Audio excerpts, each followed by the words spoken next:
important et utile de clarification vis-à-vis de cette réforme dont nous parlons désormais depuis plusieurs mois.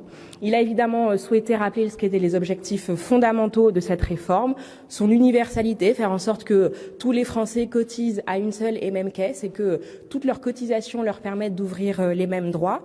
Évidemment, le sujet de l'équité pour que cette réforme soit une réforme massivement redistributive, de très grande justice sociale et enfin un objectif de responsabilité pour que nous puissions dire aux générations futures comment est-ce que nous assurons la pérennité d'un système de retraite qui fait aujourd'hui notre fierté. Le président de la République a souhaité évidemment que ces objectifs soient atteints, nourris par la négociation que nous menons avec les organisations syndicales d'un côté, mais également par le débat parlementaire qui débutera à compter du 3 février prochain.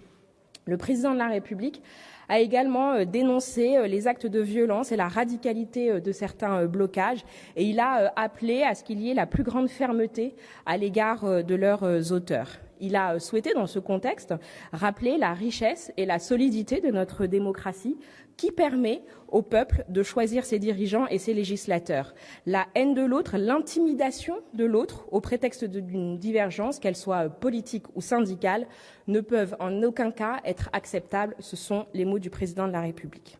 Il a également souhaité que lorsque des fautes sont commises par les forces de l'ordre, elles soient évidemment systématiquement sanctionnées, comme c'est le cas, et il a dans le même temps refusé que ne s'installe une forme de relativisme qui laisserait croire au fond que la violence exercée par une minorité de manifestants ou des actions de blocage très radicales serait justifiée par une supposée violence d'État organisée. Ce n'est évidemment en aucun cas le cas.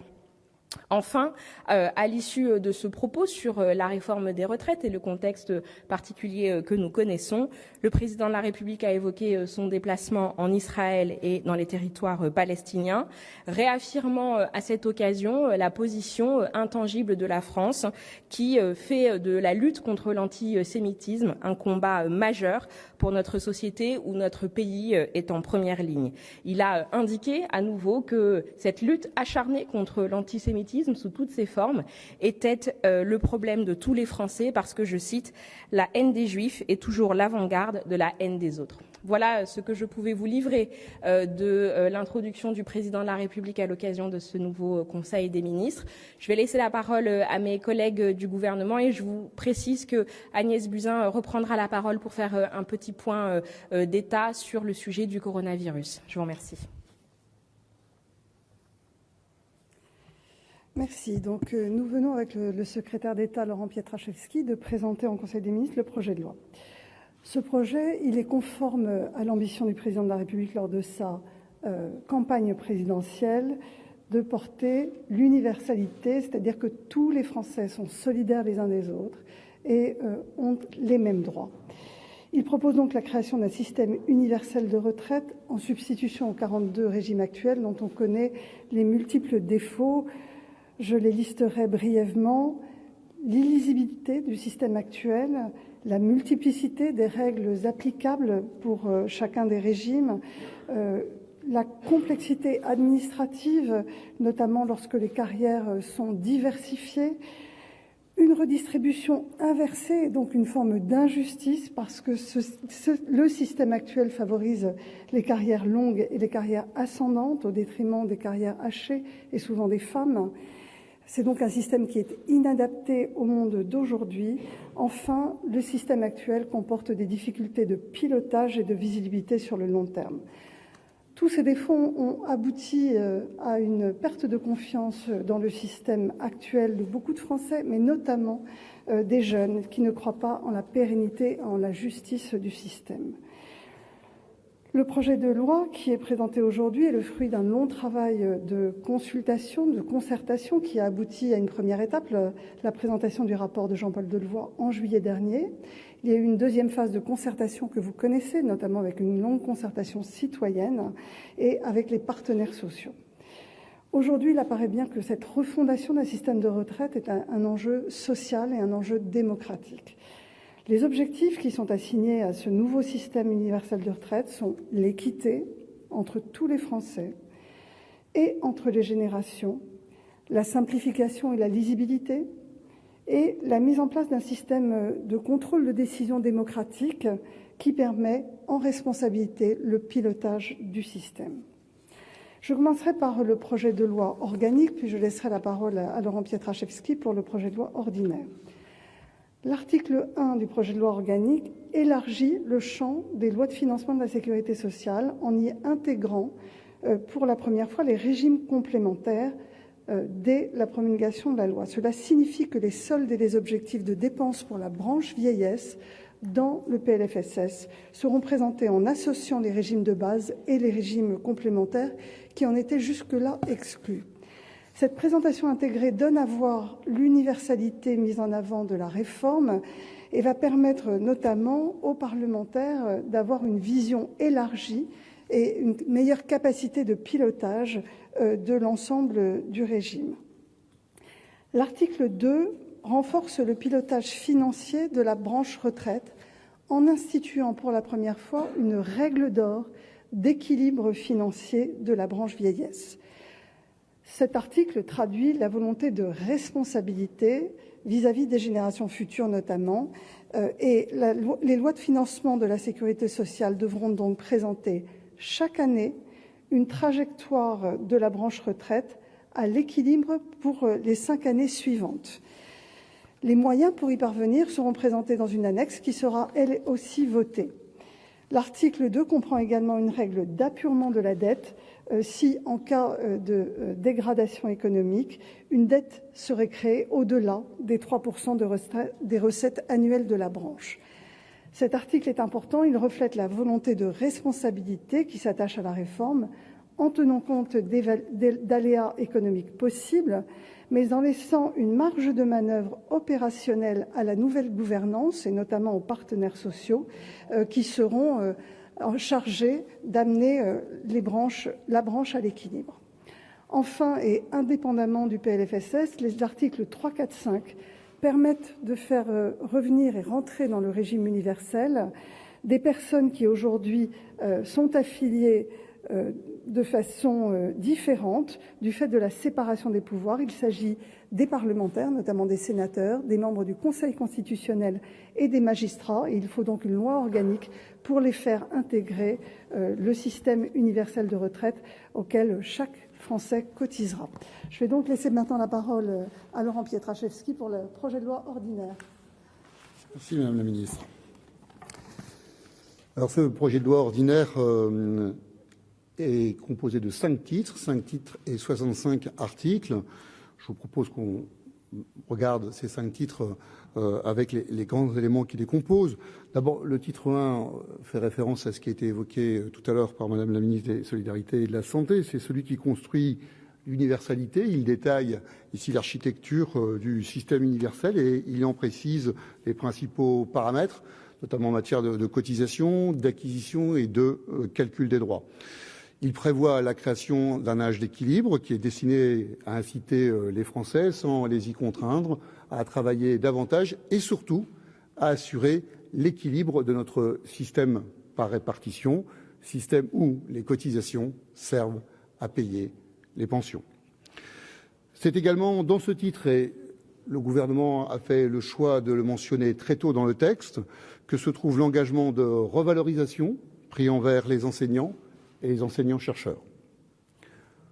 Le titre 2 porte sur l'équité et la liberté dans le choix de partir à la retraite. Il fixe à 62 ans l'âge d'ouverture des droits, engagement du président de la République. C'est là que nous traiterons des questions d'âge, mais aussi de retraite progressive, du cumul emploi-retraite, de la pénibilité. Vous savez qu'actuellement, Muriel Pénicaud mène un certain nombre de concertations. Les départs anticipés seront également évoqués dans ce titre 2.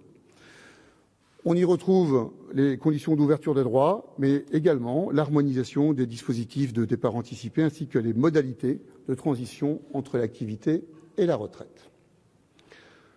Le troisième titre porte sur les différents dispositifs de solidarité.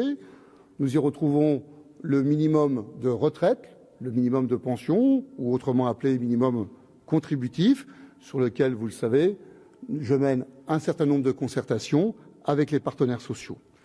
On retrouve dans ce titre l'ensemble des engagements qui ont pu être pris dans le rapport Delevoye. Ces propositions, notamment, reprenaient le fait que l'on puisse percevoir des points de solidarité dans le cas d'interruption d'activité subie, également la notion des aidants, les droits familiaux et la réversion. Vous avez peut-être vu que nous avons souhaité reconstruire le dispositif, notamment concernant les enfants, de manière à ce que cela puisse concerner toutes les familles. Et puis, concernant la réversion, elle est profondément remaniée, avec une garantie de niveau de vie pour le conjoint survivant, garantie qui est portée à 70% des revenus du couple, et que cela se fera à partir de 55 ans et sans condition de ressources. Le titre 4 fait référence à la gouvernance. Il décrit l'architecture organisationnelle et financière du nouveau système de retraite universel, ainsi que son pilotage. S'y retrouve tout ce qui concerne la création de l'établissement public qui sera en charge de la gestion de la caisse de retraite universelle, la gouvernance des différentes professions, l'intégration financière et également la question importante des réserves. Le titre 5 prévoit les modalités d'entrée en vigueur et de transition vers le système universel. C'est ici que sera traitée notamment la question de la garantie des droits passés, qui fait aussi l'objet de concertations que je mène au sein du ministère. Ces droits passés qui sont liés à la carrière préalable à l'entrée en vigueur du système universel. Le titre 5 comprendra aussi des habilitations d'ordre général et ratifiera certaines ordonnances prises dans le cadre de la loi Pacte. Voilà pour la structuration de ce projet de loi ordinaire qui accompagnera le projet de loi organique qu'a évoqué Madame la ministre des Solidarités et de la Santé. Ce projet qui porte notre ambition de justice sociale et de responsabilité pour l'ensemble de nos concitoyens dans le cadre d'une nouvelle solidarité intergénérationnelle. Merci. Je vais vous faire maintenant un point de situation sur le coronavirus en Chine, ce que nous savons et ce que nous ne savons pas. Donc, la situation en Chine est la suivante à date de ce matin. Plus de 800 cas avérés, plus de 150 personnes hospitalisées pour des cas graves, 27 morts. 25 provinces chinoises sont touchées, dont Hong Kong et Macao. Il y a d'ores et déjà 2 décès dans la banlieue de Pékin. 5 pays ont répertorié des cas, la Thaïlande, le Japon, la République de Corée, Taïwan, les États-Unis, où un 2e cas vient d'être évoqué. Tous les cas avaient voyagé à Wuhan. Il n'y a pour l'instant, à ma connaissance, pas de cas dans l'Union européenne. Ce virus est très vraisemblablement d'origine animale. Les premiers cas étaient tous en contact avec le marché de Wuhan, où sont vendus des animaux vivants, notamment sauvages, mais nous ne connaissons pas le réservoir animal. La transmission interhumaine est avérée en Chine, puisque des équipes de soignants ont attrapé le virus en prenant en charge des malades. Il y a des cas familiaux, mais il y a également des cas asymptomatiques, puisque des personnes ont été contaminées sans avoir été en contact avec des personnes malades. La période d'incubation est vraisemblablement autour de 7 jours. Elle peut aller de 2 jours à 12 jours. Il semble que les formes sévères soient moins sévères que dans l'épidémie de SRAS de 2003 et de MERS-CoV.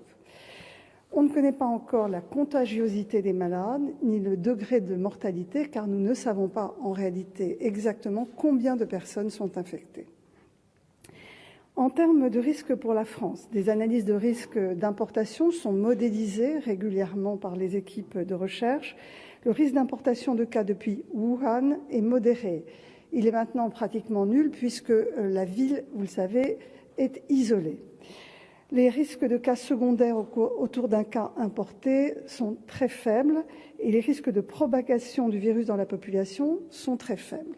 Cela peut évoluer évidemment dans les prochains jours s'il apparaissait que plus de villes sont concernées en Chine ou plus de pays, notamment de pays de l'Union européenne. Au niveau international, l'Organisation mondiale de la santé n'a pas souhaité déclarer une urgence de santé publique de portée internationale. Donc il n'y a pas de recommandation particulière aujourd'hui destinée aux voyageurs.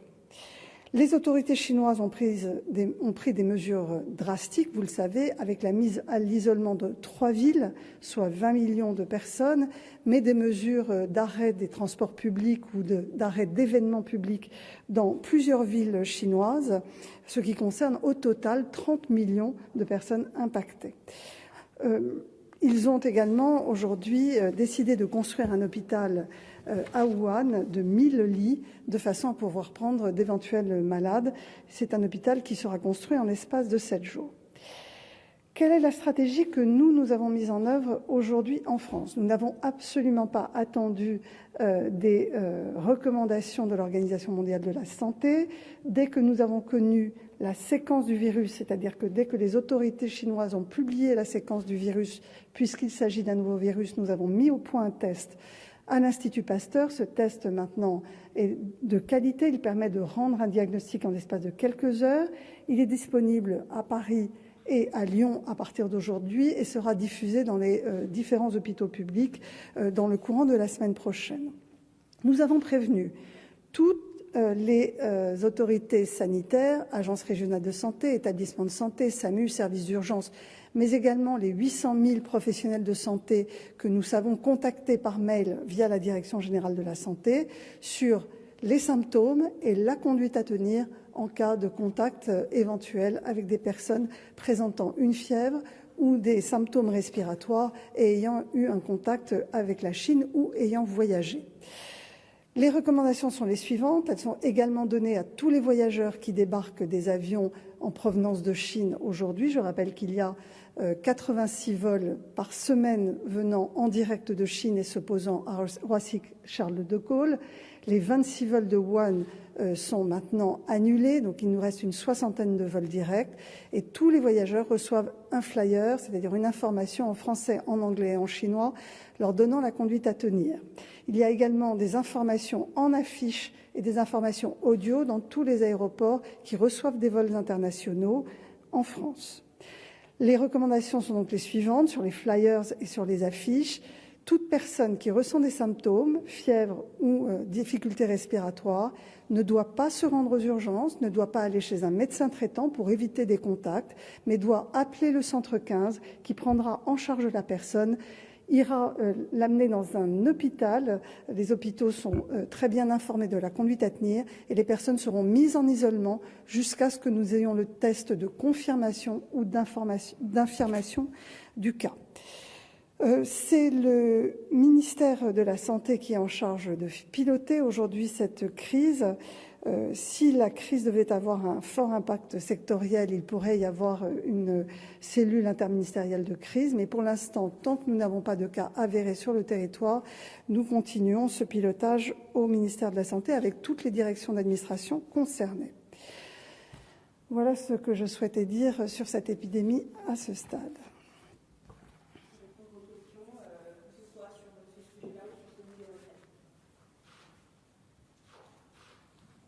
Bonjour, Florent Tardif pour Canal+ CNews, messieurs et mesdames les ministres. Le projet de loi va être étudié concernant la réforme des retraites à partir du 3 février en commission à l'Assemblée. Dans le même temps, les négociations vont continuer. Il va y avoir cette conférence de financement. Est-ce qu'aujourd'hui, vous présentez finalement un texte à trous?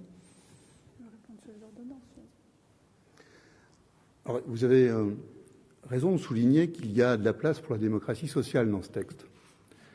Et c'est bien que vous l'ayez vous-même mentionné. Et je crois que ça montre bien la volonté du gouvernement de donner de l'espace aux partenaires sociaux sur un sujet d'ailleurs où ils ont souhaité pouvoir s'exprimer, celui de l'équilibre à court terme, mais aussi de recommandations sur la façon dont la gouvernance va piloter l'équilibre dans le temps. La feuille de route des partenaires sociaux et de la conférence de financement est claire. Elle sera menée par Jean-Jacques Marette. Elle sera installée le 30 janvier par le Premier ministre. Ils auront 3 mois pour travailler. Je pense que c'est d'abord une preuve de confiance que le gouvernement fait aux partenaires sociaux, que de leur laisser la possibilité de construire les conditions d'équilibre. Et vous le savez, l'engagement du gouvernement est clair, c'est de reproduire dans l'ordonnance la proposition des partenaires sociaux dans la mesure où elle répond, bien sûr, à l'attente d'équilibre qui a été fixée. Donc, pour répondre sur les autres sujets il y a d'autres ordonnances. Certaines renvoient très clairement aux transitions. Les transitions, vous savez, c'est sans aucun doute le point le plus important que nous avons à traiter maintenant que le système futur est établi. Il faut prendre du temps pour ces transitions. C'est d'ailleurs pour cela que le Premier ministre a pris la décision d'expliquer que tous ceux qui seraient à moins de 17 ans de la retraite ne seraient pas concernés. Nous prenons donc le temps, et nous prendrons le temps aussi de construire les transitions pour tous les régimes spécifiques qui peuvent exister. C'est pour cela qu'il y a un certain nombre d'ordonnances qui laissent l'espace pour que ces concertations puissent avoir lieu. D'autres ordonnances renvoient à des concertations que j'ai évoquées dans la présentation globale du texte, sur des sujets qui sont aujourd'hui au débat avec les partenaires sociaux. Et à chaque fois que cela sera possible, si nous pouvons introduire, pardon pour l'expression, dans le dur de la loi, les éléments qui seront négociés, établis, eh bien nous le ferons. Donc pour répondre à votre question, c'est un texte qui laisse de la place au dialogue social, à la démocratie sociale, et où la démocratie politique assume aussi toute sa responsabilité. Bonjour Mathieu Coche pour BFM TV. Pour compléter la question de mon confrère de CNews, c'est quand même peu courant de se retrouver aujourd'hui en Conseil des ministres avec une loi qui arrive sur la table mais qui n'est pas complète, qui est en cours de négociation. Est-ce que vous ne regrettez pas d'avoir choisi cette méthode finalement, d'avoir discuté pendant 2 ans pour arriver à un texte incomplet et continuer à négocier alors que ce texte va arriver à l'Assemblée nationale et que plus personne n'y comprend rien, il faut bien le dire, y compris des membres de votre majorité?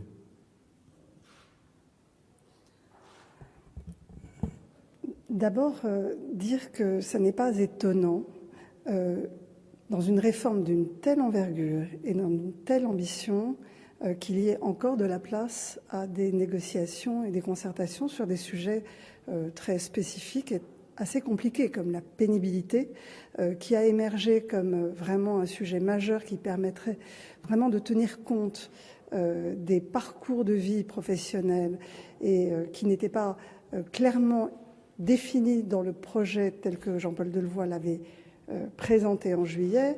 Il a présenté la structure du futur système universel de retraite, mais on a bien vu dans la deuxième phase de concertation que certains sujets très spécifiques nécessitaient encore des travaux.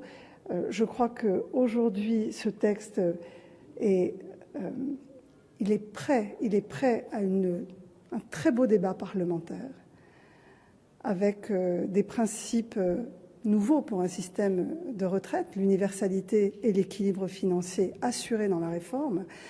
C'est d'abord ce qu'attendent les Français et nous avons maintenant du travail effectivement pour préciser certains points. Comme l'a dit le secrétaire d'État, les transitions vont nécessiter encore du travail et c'est la place de la démocratie sociale.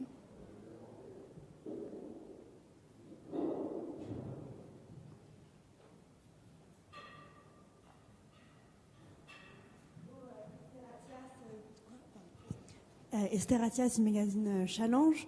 Vous aviez évoqué la publication d'un simulateur ainsi qu'une étude d'impact. Quand seront-ils accessibles? Merci. Alors, l'étude d'impact, eh bien, nous sommes dans la vie classique de la Ve République. Il y a des institutions, nous les respectons. Nous avons présenté avec Agnès Buzyn le texte au Conseil des ministres aujourd'hui. L'étude d'impact sera donc diffusée. Et elle sera diffusée en même temps que le texte de loi, d'ailleurs, sera déposé sur le bureau de l'Assemblée, puisque quand on dépose un texte de loi sur le bureau de l'Assemblée, on y remet aussi une étude d'impact.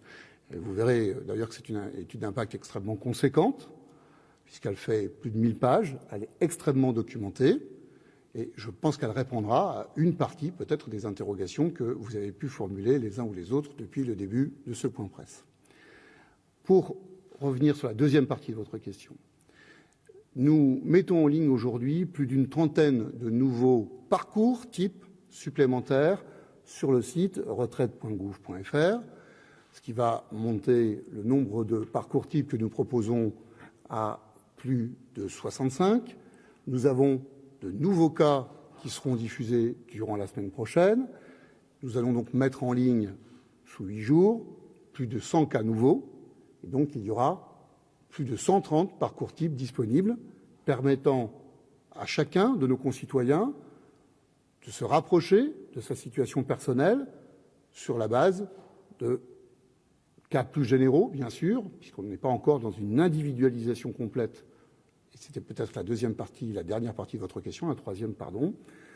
Nous mettrons en ligne, lorsque les paramètres définitifs seront connus, et pour l'instant on ne peut pas le faire, personne ne peut le faire, nous mettrons en ligne un simulateur individuel dès que l'ensemble des paramètres définitifs seront connus, sans doute quelques semaines après l'adoption de la loi, pour que chaque Français puisse, là, dans l'intégralité de son parcours, évaluer les incidences qu'aura le nouveau système de retraite universel pour lui.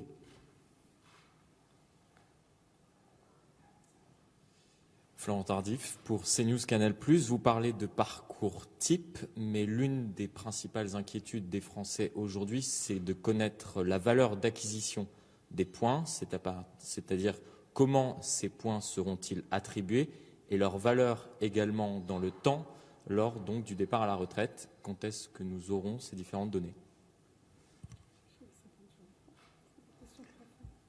Oui, c'est effectivement ma question préférée parce que je l'ai souvent, et donc ça veut dire qu'il faut que j'y réponde régulièrement et que je dois m'appliquer pour bien y répondre. Le rapport de Jean-Paul Delevoye faisait une proposition, 10 € de cotisation pour acquérir un point. Nous avons évoqué tout à l'heure la place que nous voulons donner à la gouvernance, qui est dans le titre 4, j'en profite pour faire un petit rappel de la structuration du texte, qui est dans le titre 4, où on voit, on perçoit, on comprend, on lit la volonté du gouvernement de faire toute sa place à la démocratie sociale et aux partenaires sociaux. Ils auront à se prononcer sur la valeur du point et le Parlement aura à l'entériner. Alors, on peut préciser un point, oui, effectivement, c'est le cas de le dire, on peut préciser effectivement qu'il y a un engagement législatif. En tous les cas, nous souhaitons que le Parlement le vote. C'est la proposition du gouvernement sur le fait que la valeur du point ne puisse pas baisser et surtout sur la dynamique de son évaluation, sa réévaluation, puisque vous savez aujourd'hui que les salaires portés au compte qui servent à calculer votre montant de pension, les salaires portés au compte évoluent en fonction de l'inflation et que la réalité, c'est que les salaires moyens progressent bien plus vite, en général 2 fois plus vite, et que le projet de loi du gouvernement porte l'indexation des points de retraite sur les salaires, ce qui va leur donner une dynamique bien plus importante. Jérôme Rivet de l'AFP.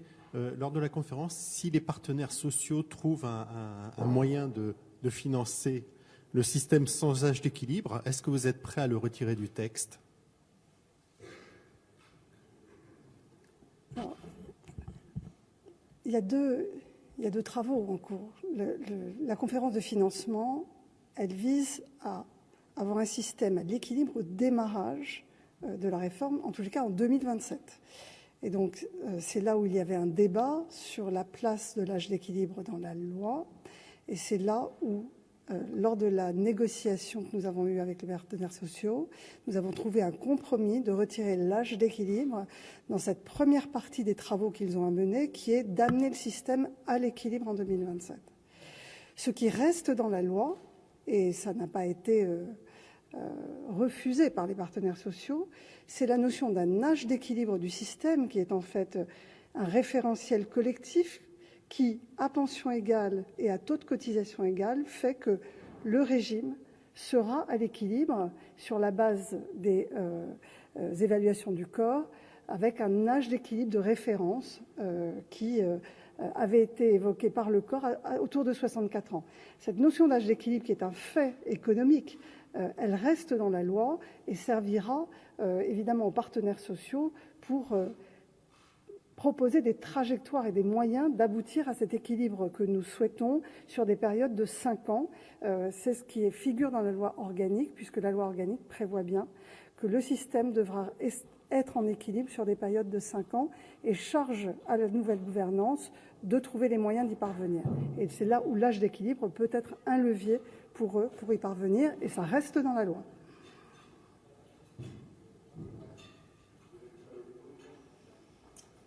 Si vous n'avez...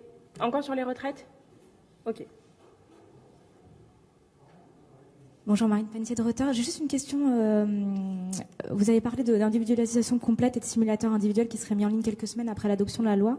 Vous l'avez dit que c'était une réforme qui était très complexe. Est-ce qu'il n'aurait pas fallu que cela arrive avant pour que chaque parlementaire puisse voter en connaissance de cause et en ayant tous les éléments en main au moment de voter? Merci beaucoup. Comme j'ai un passé de parlementaire assez récent, je peux vous dire que je ne pense pas que les parlementaires, quel que soit leur groupe, ne puissent pas voter en connaissance de cause. C'est bien pour ça d'ailleurs qu'il y a une étude d'impact avec la loi et qu'elle fait plus de 1000 pages. Et je vous assure, quand vous êtes parlementaire et que vous vous intéressez au sujet, que vous avez 1000 pages à lire, à annoter, ça vous prend du temps et vous allez, je pense, pouvoir constater en échangeant avec eux qu'ils vont pouvoir se décider en connaissance de cause. Vous évoquez le sujet des simulations. Les simulations, quand je dis que nous proposons des parcours types, j'ai bien conscience à la fois de l'intérêt que ça peut représenter, mais aussi peut-être de la limite qu'il peut y avoir, puisque ça ne répond pas à la question précise de quid pour moi. Mais dans la question précise, pour moi, qui peut être posée par chacun de nos concitoyens, il faudrait d'abord qu'on puisse répondre à la question, pour moi, qu'est-ce que j'ai dans le système actuel? Ce qui est déjà un petit peu compliqué. C'est d'autant plus compliqué que si vous êtes dans le système actuel et que vous avez eu plusieurs caisses dans votre vie professionnelle, vous aurez déjà bien du mal à reconstituer votre parcours professionnel. Donc, je suis très transparent sur ce sujet-là. Je conçois et nous avons la volonté d'informer le plus possible à la fois les parlementaires, je vous ai dit comment nous faisions au travers de l'étude d'impact, mais également, je crois, tous nos concitoyens, parce que les enjeux sont aussi là pour nos concitoyens de pouvoir se projeter. La réalité, c'est qu'il est bien compliqué, je pense, pour tout le monde, y compris pour le système actuel, de dire quelle sera ma carrière sur les 20 ou les 30 prochaines années. Donc, il y a une part d'inconnu dans chacune des projections, mais pour ce qui est du texte de loi que nous présentons des éléments avec des cas types, des projections sur le système futur tel qu'il pourra fonctionner en 2037. Et dès que nous aurons les paramètres définitifs, nous pourrons faire tourner des modèles qui donnent des résultats individuels.